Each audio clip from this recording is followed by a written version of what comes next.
ನನ್ನ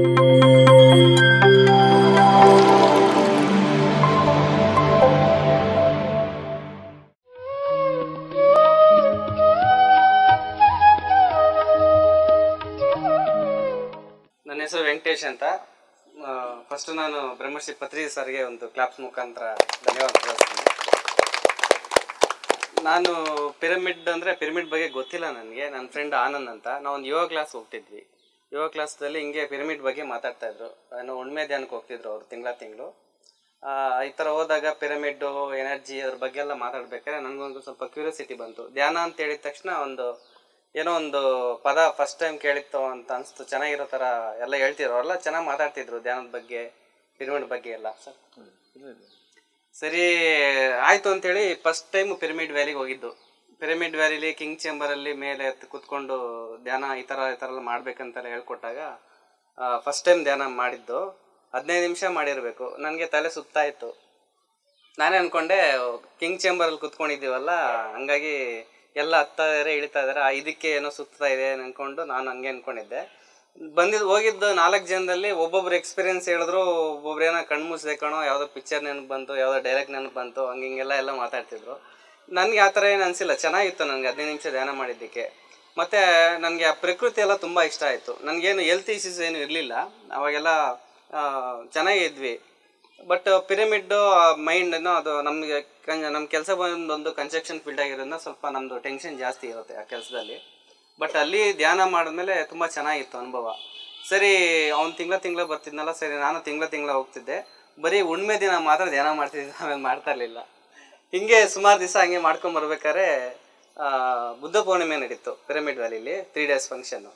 ಅಲ್ಲಿ ಏನಾಯಿತು ಅಂದರೆ, ಅಲ್ಲಿ ಸೇತ್ ವರ್ಕ್ಶಾಪ್ ಅಂತ ಕ್ಲಾಸ್ ನಡೀತು, 3 days ವರ್ಕ್ಶಾಪು. ಅದರಲ್ಲಿ ಏನೋ ನಾನ್ ವೆಜ್ ಯಾರು ತಿಂತಾರೋ ಅವ್ರು ಅಟೆಂಡ್ ಮಾಡೋಂಗಿಲ್ಲ, ನಾನ್ ವೆಜ್ ಬಿಟ್ಟಿರೋರು ಮಾತ್ರ ಅಟೆಂಡ್ ಮಾಡಬೇಕು ಅಂತ ಅಲ್ಲಿ ಹೇಳಿದಾಗ, ನಮ್ದು ಅವಾಗ ದಿನಚರಿ ಹೆಂಗಿತ್ತು ಅಂದರೆ, ನಮ್ಮದು ಲೈಫ್ ಸ್ಟೈಲು ಶನಿವಾರ ಒಂದು ದಿವಸ ಬಿಟ್ಟರೆ ಎಲ್ಲ ದಿವಸ ನಾನ್ ವೆಜ್ ತಿಂತಿದ್ವಿ ನಾವು.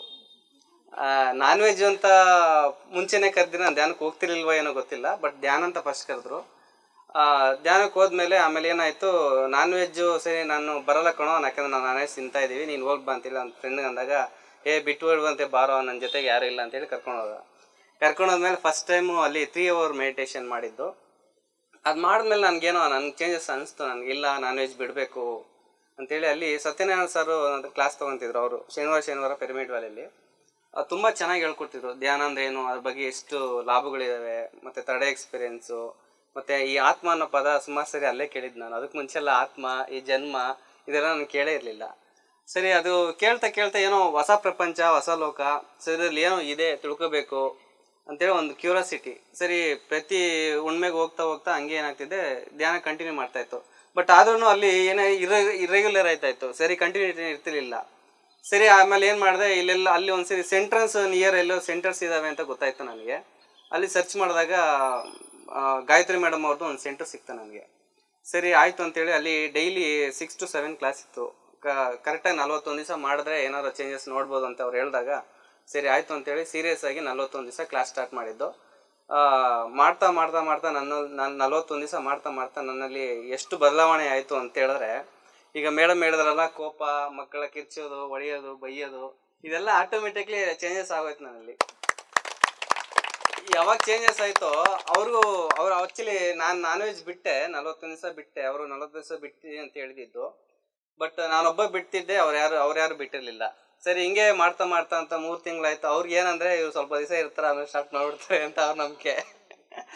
ಅದೇನಾಯಿತು, ಇದು 3 ತಿಂಗಳಾಯಿತು, 6 ತಿಂಗಳಾಯ್ತು, ಹಿಂಗೆ 1 ವರ್ಷ ಆಯ್ತಾ ಬಂತು.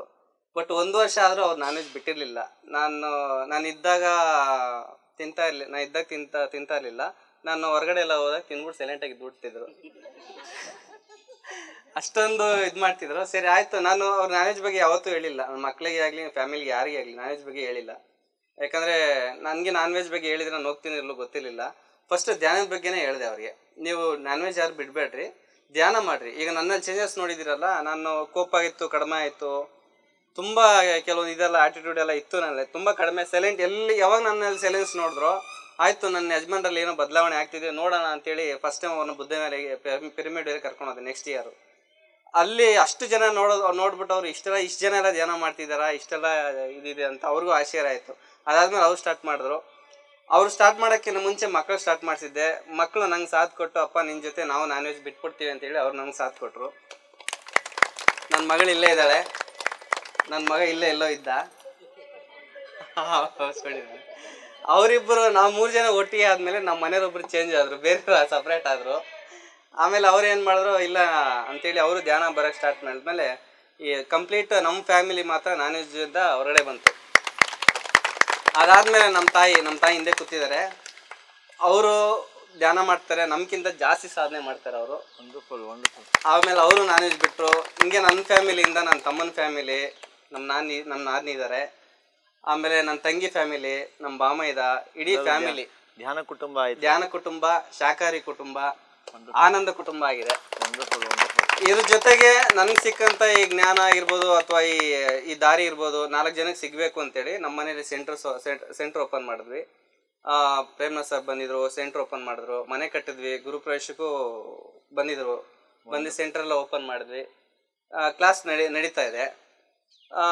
ಇದೇ ಥರ ನಮಗೆ ಬಂದಿರೋ ಜ್ಞಾನ ಅವ್ರಿಗೆ ಆನಂದ ಎಲ್ಲರಿಗೂ ಸಿಗಬೇಕು ಅಂತೇಳಿ ಈ ಪಿರಮಿಡ್ ಕಟ್ಟೋ ಅವಕಾಶನೂ ಹಿಂಗೇನೋ ಯಾವ ಜನದ ಪುಣ್ಯನೋ ಏನೋ ಗೊತ್ತಿಲ್ಲ, ನನಗೆ ಅವಕಾಶ ಸಿಕ್ತು. ಪ್ರಕೃತಿಗೆ ಥ್ಯಾಂಕ್ಸ್ ಹೇಳ್ತೀನಿ ನಾನು. ಯಾಕಂದರೆ ಪಿರಮಿಡ್ ಮಾಡ್ಬೇಕಾದ್ರೆ ನನ್ನ ಅನುಭವ ಏನಪ್ಪ ಅಂದರೆ, ಸಿಕ್ಕಾಪಟ್ಟೆ ಮಳೆ ಆ ಟೈಮಲ್ಲಿ ಜಡಿ ಇಟ್ಕೊಂಡು ಸೈಕ್ಲೋನ್ ಥರ ಆಗ್ಬಿಟ್ಟಿತ್ತು. ಪಿರಮಿಡ್ ಎಲ್ಲ ಕಂಪ್ಲೀಟ್ ಆಯಿತು, ವರ್ಕು ಪ್ಲಾಸ್ಟಿಂಗ್ ಎಲ್ಲ ಬರೀ ಮೇಲ್ಗಡೆ ಫ್ರೇಮನ್ನು ಕೂರಿಸ್ಬೇಕಾಯ್ತು, ಪೈಂಟ್ ಹೊಡಿಬೇಕಾಯ್ತು, ಮಳೆ ಬರ್ತಾ ಇದೆ. ಅದೇನೋ ಆಯ್ತೇನೋ ಗೊತ್ತಿಲ್ಲ, ಪ್ರಕೃತಿ ಮಾತೆಗೆ ನಾವು ಕೇಳ್ಕೊಂಡ್ರೆ ಆ ಮಾತೆ ಹೆಂಗೆ ನಮ್ಗೆ ಸಹಕಾರ ಕೊಡ್ತಾಳೆ ಅಂತ ಹೇಳಿದ್ರೆ ಮಿರಾಕಲ್ ಅದು. ಅವತ್ತು ನೈಟ್ ತಾನೇ ಯೋಚನೆ ಮಾಡಿ ಕುತ್ಕೊಂಡಿದ್ವಿ, ಅಯ್ಯೋ ನಾಳೆ ಮಳೆ ಬಂದರೆ ಹೆಂಗಪ್ಪ, ಏನು ಚಾಕಕ್ಕಾಗಲ್ಲ, ಅವ್ರು ಬೇರೆ ಹೋಗ್ಬೇಕು ಅಂತ ಅರ್ಜೆಂಟ್ ಮಾಡ್ತಿದ್ದಾರೆ, ನಾಳೆ ಒಂದು ದಿವಸ ಬಿಸಿಲು ಬಂದರೆ ಎಷ್ಟು ಚೆನ್ನಾಗಿರುತ್ತೆ ಅಂತ ಒಂದು ಸಂಕಲ್ಪ ಕೊಟ್ಟಿದ್ದೆ ಅಷ್ಟೇ. ಅದಾದಮೇಲೆ ಮಾಸ್ಟರ್ಸ್ ನೀವು ನಂಬ್ತಿರಲ್ಲ ಗೊತ್ತಿಲ್ಲ, ನಾಳೆ ಬೆಳಗ್ಗೆ 9 ಗಂಟೆಗೆ ಬಿಸಿಲು ಸ್ಟಾರ್ಟ್ ಆಯಿತು. ಬಿಸಿಲು ಸ್ಟಾರ್ಟ್ ಆದಮೇಲೆ ಅವ್ರಿಗೆ ಆಶ್ಚರ್ಯ ಆಗೋಯ್ತು, ಕೆಲಸದವ್ರು ಬಂದವರು, ನೆನ್ನೆಲ್ಲ ಮಳೆ ಹೊಂತಿತ್ತು, 3 ದಿವಸ ಜಡಿ ಮಳೆ ಅಂತ ಹೇಳಿದ್ರು, 1 ದಿವಸಕ್ಕೆ ಸ್ಟಾಪ್ ಆಗೋಯ್ತಲ್ಲ ಅಂತೇಳಿ ಆವತ್ತು ಮತ್ತೆ 2 ಕೋಟ್ ಪೈಂಟ್ ಮಾಡಿ ಅದ್ರ ನೆಕ್ಸ್ಟ್ ಡೇ ಮತ್ತೆ ಮಳೆ ಸ್ಟಾರ್ಟ್ ಆಯಿತು. ಆ ಮಳೆಯಲ್ಲಿ ನಿಂತ್ಕೊಂಡು ನಾವು ಹೆಂಚಾಕಿದ್ದೀವಿ. ಇದು ಆಯಿತಾ, ಪ್ರಕೃತಿ ನಮಗೆ ನಿಜವಾಗಿ ತುಂಬ ಸಹಕಾರ ಮಾಡಿ, ಇದು ತುಂಬ ಎಕ್ಸ್ಪೀರಿಯನ್ಸ್ ಇದೆ, ತುಂಬ ಚೆನ್ನಾಗಿತ್ತು. ಥ್ಯಾಂಕ್ಸ್ ಯು, ನನಗೆ ಅವಕಾಶ ಕೊಟ್ಟಿಗಾಗಿ ಧನ್ಯವಾದಗಳು. PMC ಕನ್ನಡ ಚಾನೆಲ್ ಅನ್ನು ಲೈಕ್ ಮಾಡಿ, ಶೇರ್ ಮಾಡಿ, ಸಬ್ಸ್ಕ್ರೈಬ್ ಮಾಡಿ ಮತ್ತು ಮಾಡಿಸಿ. ಎಲ್ಲರಿಗೂ ಧನ್ಯವಾದಗಳು.